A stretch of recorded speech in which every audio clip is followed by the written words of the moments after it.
একটু আগে আপনাকে বললাম প্রতি 4 বছর পর পর মিজেলসের যেটা হাম বলেছেন এটা ভ্যাকসিনেশন ক্যাম্পিং করার কথা ছিল, কিন্তু 2020 সালে ডিসেম্বরের পর এটা 26 গত 6 বছরে 5.5 বছরে কোনো ক্যাম্পিং হয় নাই, কোনো টিকা কার্যক্রম মিজেলসের হয় নাই, যেই কারণে একবারে জিনিসটা একটা বিশাল গ্রুপের উপর বাচ্চাদের উপর অ্যাটাক করেছে, সিভিয়ারিটি বেড়েছে। রূপায়ণ lake castle, welcome to the land of piece.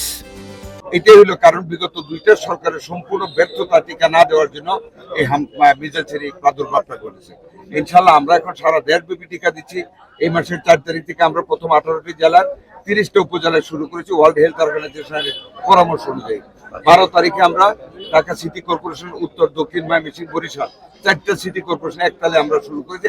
আমি নিজেও গিয়া উদ্বোধন করেছি এবং আপনার 20 তারিখে সারা দেশব্যাপী আমরা এই টিকা কার্যক্রম শুরু করেছি।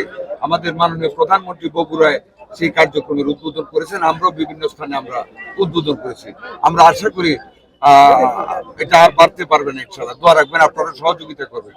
আমি আপনাদের সহযোগিতা চাই। আমাদের উপজেলা হাসপাতালগুলি আছে, আপনারা একটু মাঝে মাঝে দেখবেন, সমালোচনার জন্য না, আমাদেরকে প্রপার পজিটিভ স্টেপ নেওয়ার জন্য আপনারা আমাদেরকে সহযোগিতা করবেন। আমরা মাঝে মাঝে শুনি, দেখেন বিচ্ছিন্ন 2-1টা ঘটনা ঘটতে পারে, কিন্তু আপনারা জানেন আমরা গণমাধ্যম কর্মীর বিরুদ্ধে কোন রকম এইসব ধরনের কাজে আমরা যাব না। We want your help.